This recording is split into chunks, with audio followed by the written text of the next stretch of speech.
મારું નામ મેહુલ ધોળકિયા છે. ડીજે ટોયોટા અમે 2022માં અમદાવાદમાં સ્ટાર્ટ કરી હતી.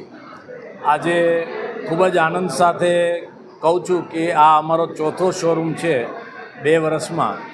અમે અત્યાર સુધીમાં 5,700 ગાડી સેલ કરી છે. 52,000 ગાડી અમે સર્વિસ કરી છે.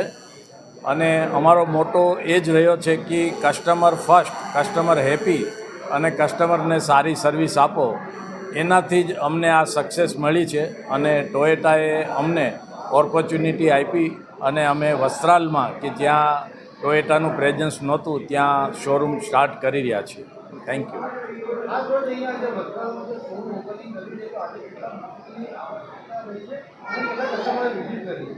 આજે લગભગ 2000+ કસ્ટમર વિઝિટ અહીંયા કરી રહ્યા છે. અને આજનું સ્પોટ બુકિંગ લગભગ અમને આશા છે કે 25 ગાડીનું સ્પોટ બુકિંગ અમને આજે મળશે. ડીજે ટોયોટાના અમદાવાદમાં 4 શોરૂમ છે. ગુજરાતમાં બીજી જગ્યાએ ડીજે ટોયોટાના નથી, પણ અમારી પાસે આઈશર ટ્રક એન્ડ બસની ડીલરશીપ છે, જેના ઓલ ગુજરાતમાં બધી જગ્યાએ લગભગ 16-17 શોરૂમ છે.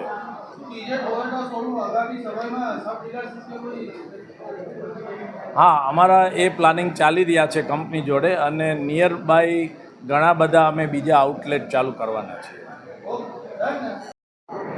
મારું નામ રાજ જોયસર છે અને ડીજે ટોયોટામાં હું ડિરેક્ટર છું. અને આજના શુભ અવસરે પહેલાં તો થેન્ક યુ બધાને કે તમે પધાર્યા અહીંયા અને ડીજે ટોયોટાના આ ચોથા અમદાવાદના શોરૂમને આવકાર્યો. આ એટલા માટે જ શક્ય બન્યું છે કારણ કે અમને 2.5 વર્ષના બહુ જ ટૂંક સમયમાં 50,000થી વધુ કસ્ટમર્સનો વિશ્વાસ મળ્યો છે. અને ટોયોટાની જે ગાડીઓ છે એ તો બધાને ખબર જ છે કે મેન્ટેનન્સ ફ્રી અને લોંગ લાસ્ટિંગ લાઈફની છે. બટ હવે બહુ જ સારા ફીચર્સ સાથે નવા મોડલ્સ આવી ગયા છે, હાઇબ્રિડ ટેકનોલોજી સાથે પણ. એટલે કસ્ટમર્સનો બી ઘણો સારો પ્રતિસાદ મળ્યો છે. અને અમે આશા રાખીએ છીએ કે અમે આવી જ રીતે સારામાં સારી સર્વિસ આપી શકીએ. અને ફ્યુચરમાં કોઈ બી તમારી જૂની ગાડીની એક્સચેન્જ હોય અથવા કોઈ બી ટાઈપની બીજી સર્વિસીસ જોઈતી હોય, જેમ કે ફાઇનાન્સ છે, ઇન્સ્યોરન્સ છે કે કોટિંગ છે, આ બધું જ અમારે ત્યાં એક જ લોકેશન પર અવેલેબલ છે. એટલે 360 ડિગ્રી કહી શકાય કે બધી સર્વિસીસ એક લોકેશન પર કસ્ટમરને મળી શકે છે.